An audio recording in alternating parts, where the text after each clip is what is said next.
Hello my dear students.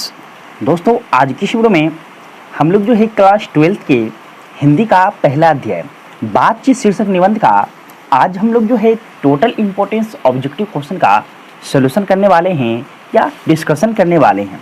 और मेरे भाई डिस्कशन भी इस प्रकार से करने वाले हैं, यदि आप क्लास किए हैं तो भी और क्लास नहीं भी किए हैं तो भी, यदि आप वीडियो के अंत तक बने रहते हैं तो आप जो है इस चैप्टर का क्वेश्चन जितना भी होगा उसका आप जवाब आसानी तरीके से दे सकते हैं, क्योंकि मैंने इस वीडियो में उन सारे टॉपिक को लिया है जिसके द्वारा अगर कोई क्वेश्चंस है उससे कौन कौन से रिलेटेड क्वेश्चंस बन सकते हैं, उन सारे टॉपिक के विषय में हमने इसमें डिस्कशन किया है। और जैसा कि आप लोगों को पता ही है कि बिहार बोर्ड का जो है फिर पैटर्न चेंज हो चुका है, इसीलिए मेरे भाई आपको तैयारी भी उसी एंगल से करना है जिस तरह से बोर्ड एग्जाम में पूछे जाते हैं।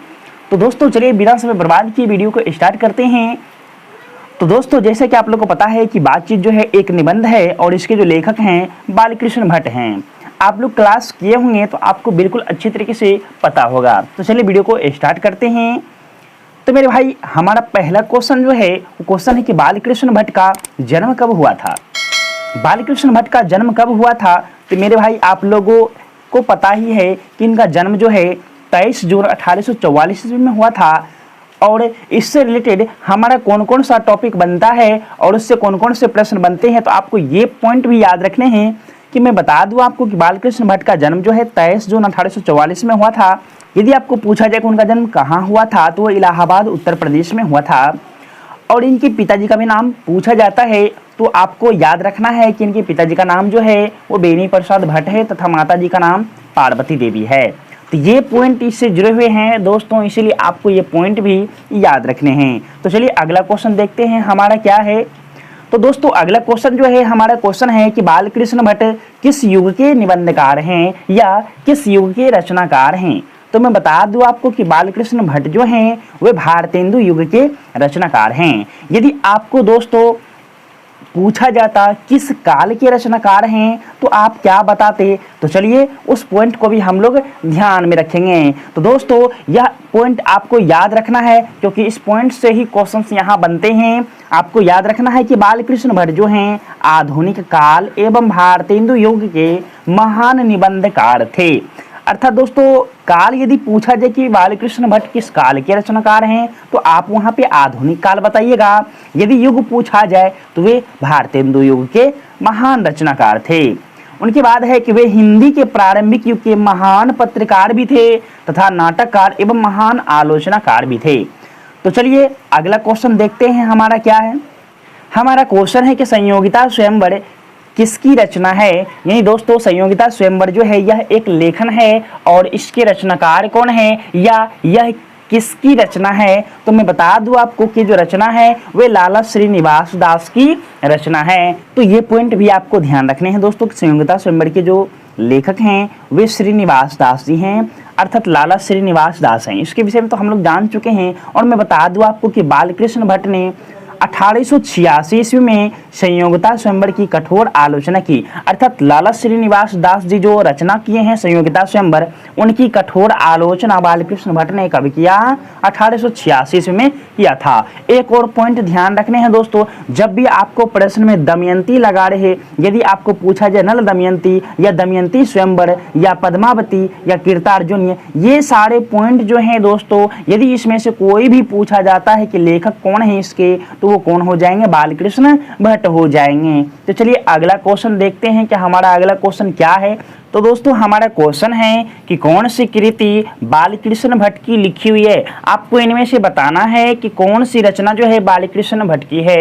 तो दोस्तों मैं बता दूं आपको कि रेणुका जो है इनके लेखक जो हैं रामधारी सिंह दिनकर हैं। और उसके बाद है सुखमय जीवन, ये चंद्रधर शर्मा गुलेरी जी की रचना है। और अगला जो है मैं नास्तिक क्यों हूँ, इनके जो रचनाकार है वे भगत सिंह हैं। तो इसमें एक कॉमन शब्द बचता है दोस्तों, रेल का विकट खेल, ये जो है रचना किनकी है, बालकृष्ण भट्ट की है।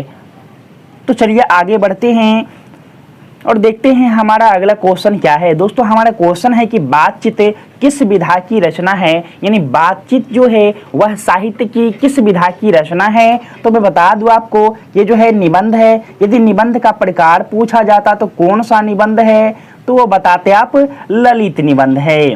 तो चलिए दोस्तों, अगला पॉइंट हम लोग जानते हैं क्या है। तो बातचीत जो है साहित्य की विधा कौन सी है, तो निबंध है। कैसा निबंध है, तो ललित निबंध है। मैंने अभी आपको बता दिया। दोस्तों यदि वीडियो अच्छा लग रहा है, आपको समझ में आ रहा है, तो हमारे कमेंट बॉक्स में कमेंट जरूर करें।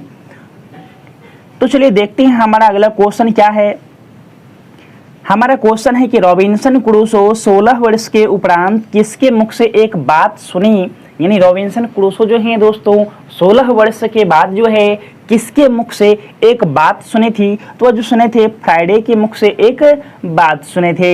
अब ये रॉबिन्सन क्रूसो कौन है, इससे जुड़े हुए कुछ पॉइंट हैं दोस्तों, वो भी आपको ध्यान रखने हैं। तो रॉबिन्सन क्रूसो जो है इंग्लैंड देश का ही निवासी था और रॉबिन्सन क्रूसो को 16 वर्ष तक मनुष्य का मुख देखने को नहीं मिला। तो आपको यहाँ से भी प्रश्न पूछा जा सकता है कि रॉबिन्सन क्रूसो को कितने वर्षों तक मनुष्य का मुख देखने को नहीं मिला था, तो वहाँ पे आप आंसर लगाइएगा 16 वर्ष। और रॉबिन्सन क्रूसो किस देश का था, तो इंग्लैंड का था, जो समुद्री यात्रा करने के लिए निकला था। तो चलिए अगला क्वेश्चन देखते हैं। हमारा क्वेश्चन क्या है। हमारा क्वेश्चन है कि बातचीत के माध्यम से बालकृष्ण भट्ट क्या बतलाना चाहते हैं। बातचीत चैप्टर के माध्यम से जो है बालकृष्ण भट्ट हमें क्या बतलाना चाहते हैं, तो वे हमें बताना चाहते हैं कि बातचीत की शैली अर्थात बात करने का तरीका क्या है, उसके विषय में हमें बता रहे हैं। इस निबंध के माध्यम से हमें बातचीत की शैली को बताने का प्रयास किया है। अब इससे जुड़े कुछ पॉइंट हैं, वो भी आपको ध्यान रखने हैं, क्योंकि सब्जेक्टिव क्वेश्चन हो या ऑब्जेक्टिव पॉइंट से ही पूछे जाते हैं। तो आपको ये पॉइंट ध्यान रखना है कि बातचीत शीर्षक निबंध के जो निबंधकार हैं वो बालकृष्ण भट्ट हैं, ये आप लोगों को पता है। और इस निबंध के माध्यम से बालकृष्ण भट्ट ने बातचीत की शैली को बताया है और उन्होंने बातचीत का सबसे उत्तम तरीका क्या बताया है, आत्मवार्तालाप बताया है। अर्थात आपको पूछा जा सकता है बालकृष्ण भट्ट के अनुसार बातचीत का सर्वोत्तम तरीका क्या हो सकता है, तो क्या बोलेंगे, आत्मवार्तालाप या अवाक हो खुद से बातचीत करना। तो ये पॉइंट आप ध्यान रखिएगा, कभी कभी इस पॉइंट से भी क्वेश्चंस पूछे जाते हैं। तो चलिए अगला क्वेश्चन देखते हैं। हमारा क्वेश्चन क्या है। हमारा क्वेश्चन है कि भट्ट जी को किसने अंग्रेजी साहित्य के एडिशन और स्टील की श्रेणी में रखा। अब ये एडिशन और स्टील कौन है, तो दोस्तों अंग्रेजी साहित्य के बहुत बड़े विद्वान हैं एडिशन और स्टील, जैसे थॉमस एल्वा एडिसन जिन्होंने बल्ब का आविष्कार किया। अर्थात कहा जाता है कि बालकृष्ण भट्ट को किसने एडिशन और स्टील जैसे महान विद्वान की श्रेणी में रखा था, तो वे जो रखे थे वे रामचंद्र शुक्ल जी रखे थे इनको। और इससे जुड़े हुए एक पॉइंट हैं, वो भी आपको ध्यान रखना है कि आचार्य रामचंद्र शुक्ल ने निबंधकार भट्ट जी को अंग्रेजी साहित्य के एडिशन एवं स्टील की श्रेणी में रखा। ये पॉइंट आप ध्यान रखिएगा, इसी पॉइंट से आपका प्रश्न बना हुआ है। अगला क्वेश्चन है कि मनुष्य की बातचीत का उत्तम तरीका क्या है, तो मैंने अभी आपको उस पॉइंट में बताया था, अगले प्रश्न में बताया था कि बातचीत का सबसे उत्तम तरीका क्या हो सकता है कि अवाक होकर के अपने से बातचीत करना, अर्थात खुद से बातचीत करना, अर्थात अपने मन के साथ बातचीत करना। अगला क्वेश्चन है कि भट्ट जी ने अर्थात बालकृष्ण भट्ट ने हिंदी प्रदीप नामक मासिक पत्रिका निकालना कब प्रारंभ किया।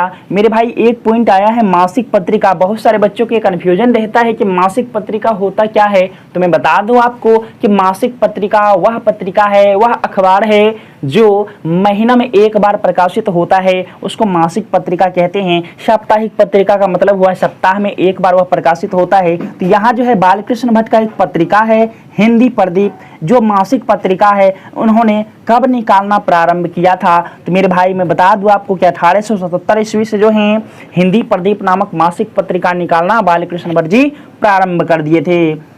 चलिए इससे जुड़े हुए एक पॉइंट बनते हैं, उससे आपको प्रश्न पूछे जा सकते हैं, इसलिए इस पॉइंट को ध्यान रखना है कि भारतेंदु हरिश्चंद्र की प्रेरणा से, किसकी प्रेरणा से, भारतेंदु हरिश्चंद्र की प्रेरणा से। और बता दें दोस्तों आपको कि भारतेंदु हरिश्चंद्र हैं कौन, ये भारतेंदु युग के रचनाकार हैं। तो भारतेंदु हरिश्चंद्र की प्रेरणा से हिंदी वर्धनी सभा प्रयाग की ओर से 1877 ईस्वी में हिंदी प्रदीप नामक मासिक पत्रिका निकालना बालकृष्ण भट्ट ने प्रारंभ किया और उसे वे 33 वर्षों तक चलाते रहे। इससे 3-4 प्रश्न बनते हैं दोस्तों, मैं आपको प्रश्न पूछ रहा हूं, आप ध्यान से समझिएगा। आपको पूछा जा सकता है कि किसकी प्रेरणा से बालकृष्ण भट्ट ने हिंदी प्रदीप नामक मासिक पत्रिका निकालना प्रारंभ किया? तो क्या होगा? भारतेंदु हरिश्चंद्र की प्रेरणा से। और भारतेंदु हरिश्चंद्र की प्रेरणा से बालकृष्ण भट्ट ने किस सभा में हिंदी प्रदीप नामक मासिक पत्रिका निकालना प्रारंभ किया था? तो हिंदी वर्धनी सभा। और यह हिंदी वर्धनी सभा यदि आपको पूछा जाए कहाँ हुआ था, तो प्रयाग में हुआ था। कब हुआ था? 1877 ईस्वी में। और उस सम्मेलन में बालकृष्ण भट्ट ने कौन सी पत्रिका निकालना प्रारंभ किया? हिंदी प्रदीप।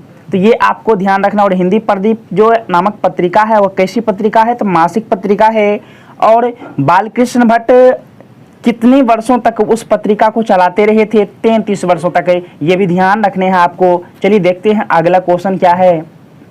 हमारा क्वेश्चन है कि कौन सी रचना बालकृष्ण भट्ट द्वारा रचित नहीं है? आपको बताने हैं कि कौन सी ऐसी रचना है इनमें से जो बालकृष्ण भट्ट की नहीं है, यानी बालकृष्ण भट्ट जी ने नहीं लिखा है, वो आपको बताना है। पद्मावती, वेणी संहार, मेघदूतम, मेघनाद वध। तो यहाँ हो जाएगा मेरे भाई मेघदूतम, क्योंकि मेघदूत के रचनाकार जो है वो कालिदास हैं। अगला क्वेश्चन देखते हैं।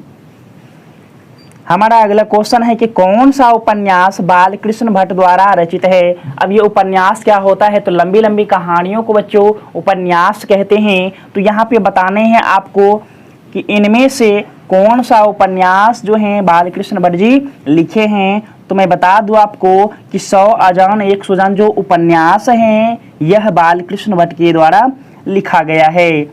अब इससे जुड़े हुए कुछ पॉइंट हैं वो भी आपको ध्यान रखने हैं कि कौन कौन से उपन्यास वे लिखे थे।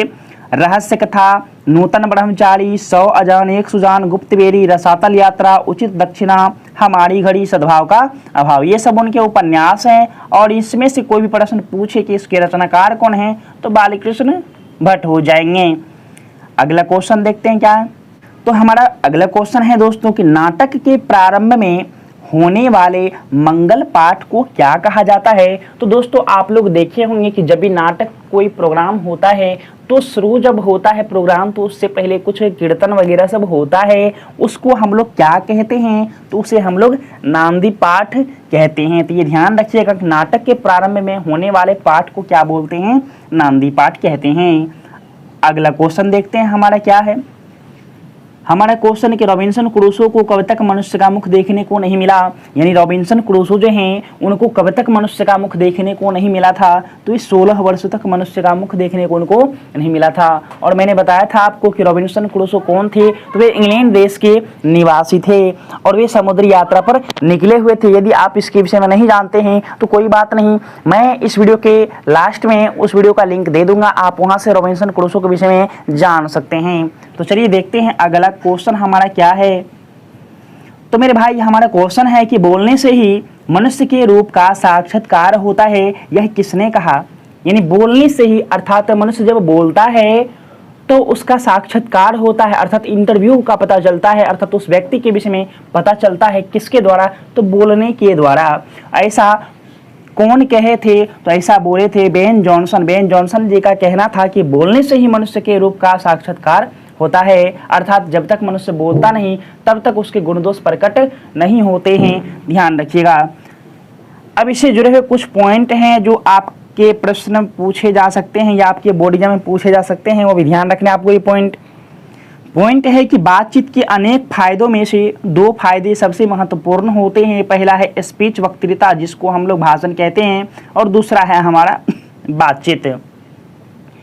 और हमारा अगला टॉपिक है कि बातचीत के संबंध में बेन जॉनसन जी ने कहा था कि बोलने से ही मनुष्य के रूप का साक्षात्कार होता है। तो दोस्तों इसी पॉइंट से जो है आपके प्रश्न पूछे गए हैं। और अगला एक पॉइंट आता है कि बातचीत जो है, बातचीत के संबंध में एडिसन जी का कहना था कि असल बातचीत सिर्फ 2 लोगों में ही हो सकती है। तो पूछा जाएगा आपको कभी प्रश्न है कि असल बातचीत कितने लोगों में हो सकती है? 2 लोगों में। और एक क्वेश्चन बनता है कि असल बातचीत 2 लोगों में हो सकती है, ऐसा किसने कहा? तो वहां पे हो जाएगा एडिसन जी। चलिए देखते हैं अगला क्वेश्चन क्या है। तो दोस्तों हमारा क्वेश्चन है कि असल बातचीत सिर्फ 2 व्यक्तियों में ही हो सकती है, यह किसका कथन है, यह मत है? तो दोस्तों मैंने अभी आपको बताया था ऊपर कि असल बातचीत जो है सिर्फ 2 लोगों में ही हो सकती है, यह किसका मत है, किसका विचार है? तो ये जो विचार हैं वे एडिसन जी का विचार हैं। देखते हैं अगला क्वेश्चन हमारा क्या है। आप टेंशन नहीं लीजिएगा दोस्तों, क्योंकि क्वेश्चंस रिपीट होते रहते हैं और पॉइंट को मैं रिपीट करते रहूँगा तो वो पॉइंट्स आपको याद हो जाएगा। अगला क्वेश्चन है कि किसके ना होने से सृष्टि गूंगी प्रतीत होती है, यानी किसके नहीं रहने से पूरा संसार जो है गूंगा प्रतीत होता है। तो वह जो है वाक शक्ति अर्थात बोलने की शक्ति अगर मनुष्य के पास नहीं रहे तो पूरी सृष्टि जो है गूंगी प्रतीत होगी। अब इससे जो है एक पॉइंट है, वो पॉइंट आप ध्यान रखिएगा, कभी कभी इस पॉइंट से सब्जेक्टिव क्वेश्चन भी बनते हैं। आपको पॉइंट मैं बता दूं यहाँ से क्या है पॉइंट। तो बालकृष्ण भट्ट ने कहा था कि यदि मनुष्य में वाक शक्ति नहीं होती तो हम नहीं जानते इस गूंगी सृष्टि का क्या हाल होता। मनुष्य जो कुछ भी अपने अन्य ज्ञान इंद्रियों के माध्यम से सुख दुख का अनुभव करते हैं उसे अवाक होने के कारण एक दूसरे के समक्ष व्यक्त नहीं कर पाते। अर्थात दोस्तों, मनुष्य में अगर बोलने की शक्ति नहीं होती तो जो कुछ भी हमारी अन्य इंद्रियां कार्य करती है, अनुभव करती है, वह हम अवाक होने के कारण अर्थात की शक्ति अगर हमारे पास नहीं होता, नहीं बोलने के कारण हम उस सुख दुख का अनुभव एक दूसरे के समक्ष व्यक्त नहीं कर पाते। अगला क्वेश्चन देखते हैं हमारा क्या है। क्वेश्चन है कि आर्ट ऑफ कन्वर्सेशन कहाँ के लोगों में सर्वाधिक प्रचलित है। तो मेरे भाई आर्ट ऑफ कन्वर्सेशन अर्थात बातचीत करने की जो कला है वह कहाँ के लोगों में सर्वाधिक पाई जाती है, ये सर्वाधिक प्रचलित है। तो वह यूरोप महादेशों के लोगों में जो है वहाँ लोग जो हैं ऐसी चतुराई से बात करते हैं, वहाँ के लोगों में बातचीत करने का एक हुनर होता है। तो दोस्तों इससे एक पॉइंट बनते हैं, इसी पॉइंट से मैंने क्वेश्चन को लिया है, तो आप इस पॉइंट को ध्यान रखिएगा। कभी कभी आपको सब्जेक्टिव क्वेश्चन में पूछा जाता है कि आर्ट ऑफ कन्वर्सेशन क्या है, तो आप वहाँ पर भी इस पॉइंट का आंसर लिख सकते हैं। अभी इस पॉइंट में क्या दर्शाया है तो चलिए समझिए। आर्ट ऑफ कन्वर्सेशन का संबंध जो है बातचीत करने की कला से ही है। अर्थात बातचीत करने की कला से संबंध किसका होता है? आर्ट ऑफ कन्वर्सेशन का, जो यूरोप के लोगों में सर्वाधिक पाई जाती है। आपको प्रश्न में पूछा गया था कि यूरोप के यानी कि कहाँ के लोगों में जो है आर्ट ऑफ कन्वर्सेशन सर्वाधिक प्रचलित है, तो वो यूरोप के लोगों में। अगला है कि इसकी पूर्ण शोभा काव्य कला की प्रवीण विद्वत मंडली में है। लोग ऐसे चतुराई के साथ प्रसंग शुरू करते हैं जिसे सुनकर के कान को अत्यंत सुख मिलता है, और इसी का दूसरा नाम सुहृद गोष्ठी है। आपको प्रश्न में एक और टॉपिक पूछा जा सकता है कि आर्ट ऑफ कन्वर्सेशन का दूसरा नाम क्या है, तो वहाँ पे सुहृद गोष्ठी कह सकते हैं। हाँ तो दोस्तों हमारा अगला क्वेश्चन है कि बालकृष्ण भट्ट जो हैं किस काल के रचनाकार हैं। तो दोस्तों मैंने पहला या दूसरा पॉइंट में आपको बताया था कि बालकृष्ण भट्ट जो हैं किस काल के रचनाकार हैं, तो वे आधुनिक काल के रचनाकार हैं। यदि आपको युग पूछा जाता तो युग वहाँ पे भारतेंदु युग होता, और काल पूछा गया है तो आधुनिक काल इसका होगा। और इसमें एक पॉइंट है, ये भी याद रखना है कि मैंने पहले भी बताया था और अभी बता रहा हूँ कि बालकृष्ण भट्ट जो हैं आधुनिक काल के एवं भारतेंदु युग के रचनाकार हैं। युग पूछा जाता तो भारतेंदु युग बताते, काल पूछा गया तो आधुनिक काल बताए। तो चलिए अगला क्वेश्चन देखते हैं। हमारा क्वेश्चन क्या है?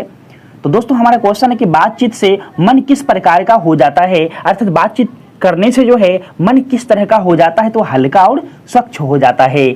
और ये प्रश्न जो है इससे रिलेटेड एक और पॉइंट बनते हैं, वो आप पॉइंट ध्यान रखिएगा कि मनुष्य के मन में जो कुछ मवाद या धुआं जमा रहता है वह बातचीत के जरिए, किसके जरिए? बातचीत के जरिए जो है भाप बन करके निकल जाता है, और चित्त अर्थात मन जो है हल्का और स्वच्छ होकर के परम आनंद में मग्न हो जाता है। अगला क्वेश्चन देखते हैं। हमारा क्वेश्चन क्या है? हमारा क्वेश्चन कि बालकृष्ण भट्ट के पिता का क्या नाम था। कितना आसान क्वेश्चन है दोस्तों। मैंने आपको बताया था कि बालकृष्ण भट्ट के पिताजी का नाम क्या है, वो बेनी प्रसाद भट्ट हैं। और इससे जुड़े हुए एक और पॉइंट है दोस्तों, आपको यहाँ पिताजी का नाम पूछा गया और हो सकता है आपको माताजी का नाम पूछा जाए, तो क्या बताइएगा? पार्वती देवी। चलिए देखते हैं अगला क्वेश्चन क्या है। तो दोस्तों क्वेश्चन है हमारा, दमयंती स्वयंवर किस लेखक की रचना है। मैंने बताया था जब भी दमयंती क्वेश्चन में लगा रहे और लेखक पूछा जाए तो हमेशा आप बालकृष्ण भट्ट ही बताइएगा। दमयंती स्वयंवर रहे या नल दमयंती रहे, इसके रचनाकार जो है बालकृष्ण भट्ट हैं। लेकिन यदि आपको प्रश्न में रहता संयोगिता स्वयंवर के रचनाकार कौन है, तब वहां पे लाला श्रीनिवास दास होता। देखते हैं अगला क्वेश्चन हमारा क्या है। तो अगला क्वेश्चन है कि बालकृष्ण भट्ट का निवास स्थान कौन सा है, यानी बालकृष्ण भट्ट का निवास स्थान अर्थात वे रहते कहाँ थे, तो इलाहाबाद उत्तर प्रदेश में रहते थे। अब इससे जो है कुछ पॉइंट हैं, वो भी पॉइंट आपको याद रखने हैं कि मैंने पहले भी बताया था, और ये पॉइंट ध्यान रखिएगा आप कि बालकृष्ण भट्ट का जन्म जो है 23 जून 1844 में हुआ था। कहाँ? इलाहाबाद, उत्तर प्रदेश में हुआ था। और अगला पॉइंट है कि बालकृष्ण भट्ट की प्रारंभिक शिक्षा जो है संस्कृत भाषा से ही प्रारंभ हुई, और बालकृष्ण भट्ट के मन में जो है अध्ययन के प्रति जो है रुचि और लालसा उनकी माता पार्वती देवी ने जगाई थी। आपको प्रश्न में पूछा जा सकता है कि बालकृष्ण भट्ट की जो प्रारंभिक शिक्षा है वह किस भाषा से प्रारंभ हुई? तो संस्कृत से प्रारंभ हुई। और उनके माताजी का नाम क्या था? तो पार्वती देवी। और उनके मन में जो है पढ़ाई के प्रति लालसा और जिज्ञासा किसने जगाई? पार्वती देवी। और पार्वती देवी कौन थी? तो वह परम जो है संस्कृत की ज्ञाता थी, अर्थात तो संस्कृत विदुषी थी। अगला क्वेश्चन ध्यान रखिएगा दोस्तों, अगला क्वेश्चन हमारा है कि बालकृष्ण भट्ट की मृत्यु कब हुई, या बालकृष्ण भट्ट का मृत्यु कब हुआ? तो बता दूं दोस्तों कि बालकृष्ण भट्ट का जो मृत्यु हुआ था वह 20 जुलाई 1914 ईस्वी को हुआ था। और इसे जो है एक पॉइंट है वो ध्यान रखना आपको कि आधुनिक साहित्य के निर्माताओं में सबसे महान एक रचनाकार थे जिनका नाम था बालकृष्ण भट्ट। ये आधुनिक हिंदी साहित्य के सबसे श्रेष्ठ रचनाकारों में से एक थे बालकृष्ण भट्ट। ये पॉइंट आप ध्यान रखिएगा दोस्तों। हमारा अगला क्वेश्चन है कि अशिक्षित लोगों की बातचीत को क्या कहते हैं? तो दोस्तों हमारे देश में जो है अशिक्षित लोगों की बातचीत को एक प्रकरण दिया गया, अर्थात एक नाम दिया गया है जिसको हम लोग बतकही कहते हैं। तो ये ध्यान रखिएगा दोस्तों। इस तरह से हम लोगों ने टोटल जो है बालकृष्ण भट्ट के अर्थात बातचीत चैप्टर का इंपॉर्टेंस ऑब्जेक्टिव क्वेश्चन का सोल्यूशन किया। और आप हमारे कमेंट बॉक्स में जरूर यह बताइए कि हमारा यह डिस्कशन कैसा लगा। यदि अच्छा लगा और आप अगला वीडियो चाहते हैं तो हमारे कमेंट बॉक्स में कमेंट जरूर करें। मिलते हैं अगली वीडियो में, तब तक के लिए बहुत बहुत धन्यवाद। मस्त रहिए और तैयारी अच्छे तरीके से करिए और अपना भविष्य का निर्माण करिए। धन्यवाद दोस्तों।